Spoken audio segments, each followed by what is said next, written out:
গত সপ্তাহে আমরা দেখেছিলাম জনস্বাস্থ্য কারিগরি দপ্তরের বৈঠকে মুখ্যমন্ত্রী জল সরবরাহ নিয়ে কড়া ভূমিকা নিয়েছিলেন। এবার জল চুরির অভিযোগ আমডাঙ্গাতে। অভিযোগ পিএইচির জল ব্যবহার দেদারভাবে হচ্ছে।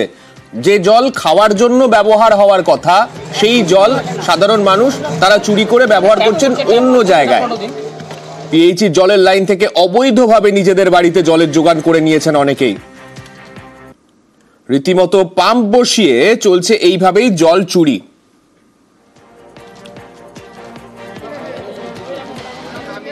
খাবার জল অপচয় রুখতে কড়া পিএইচির আধিকারিকরা তারা ইন্সপেকশনে বেরিয়েছেন এবং বেরিয়ে বিভিন্ন জায়গায় যারা এই পাম্প বসিয়ে পিএইচির লাইন থেকে জল টানছেন তাদের বাড়িতে, এবং সব থেকে বড় কথা পানীয় জল যেটা ব্যবহার হওয়ার কথা পানীয় হিসেবে সেই জলকে ব্যবহার করছেন তারা অন্যান্য কাজের জন্য।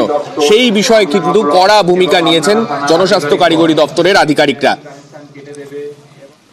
আমাদের সঙ্গে রয়েছেন আমাদের প্রতিনিধি জিয়াউলের কাছে যাব। জিয়াউল, মুখ্যমন্ত্রীকে গত সপ্তাহে আমরা দেখেছিলাম এই বিষয়ে কড়া বার্তা দিতে। জনস্বাস্থ্য কারিগরি দপ্তরের যারা আধিকারিকরা রয়েছেন তারা আজকে ঠিক কি কি ইন্সপেকশনে গিয়ে দেখছেন এবং কি ব্যবস্থা তারা নিচ্ছেন আজকে?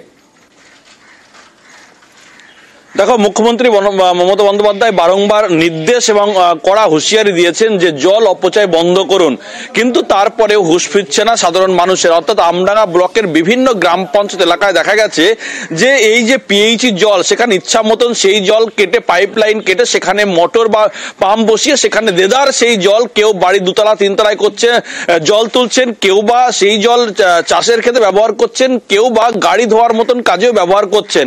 ফলে একাধিক ভুরি ভুরি অভিযোগ কিন্তু একেবারে সামনে আসে।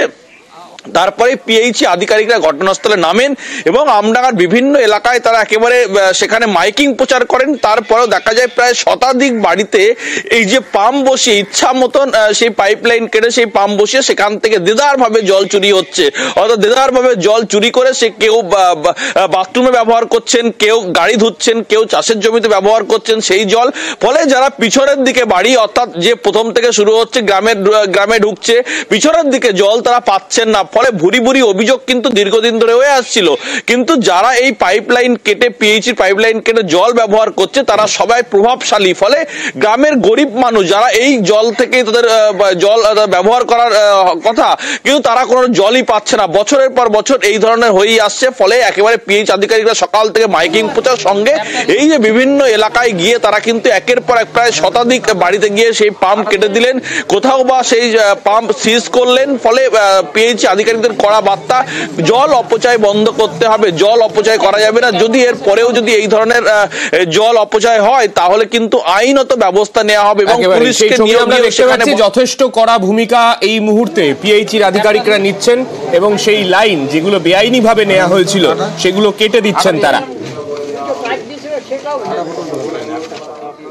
অভিযানের যেটা আসল শর্ত সেটা হচ্ছে মানুষের মধ্যে অ্যাওয়ারনেস আনা, যে জল আমরা যে পিএইচি থেকে যে জল সরবরাহটা করছি বাড়ি বাড়ি, সেই জলটা আমরা কোন কাজে ব্যবহার করব আর কোন কাজে ব্যবহার করব না। অনেক বাড়িতে মোটর কানেকশন করেছে, অনেক বাড়িতে মানে সেটা আমাদের ব্লকের সহায়তায় দুদিন ধরে মাইকিং অ্যালাউন্স হয়েছে। সেই মাইকিংয়ে তারা অনেকে অ্যাওয়ারনেস হয়েছে, অনেকে মোটর খুলেও ফেলেছে। তো যাই হোক, কিছু সেখান থেকে আমরা মোটর পেয়েছি, সেগুলো আমরা রিজলভ করেছি, সিলও করা হয়েছে। মোটামুটি দুটো আপাতত সিল করে দেওয়া হয়েছে।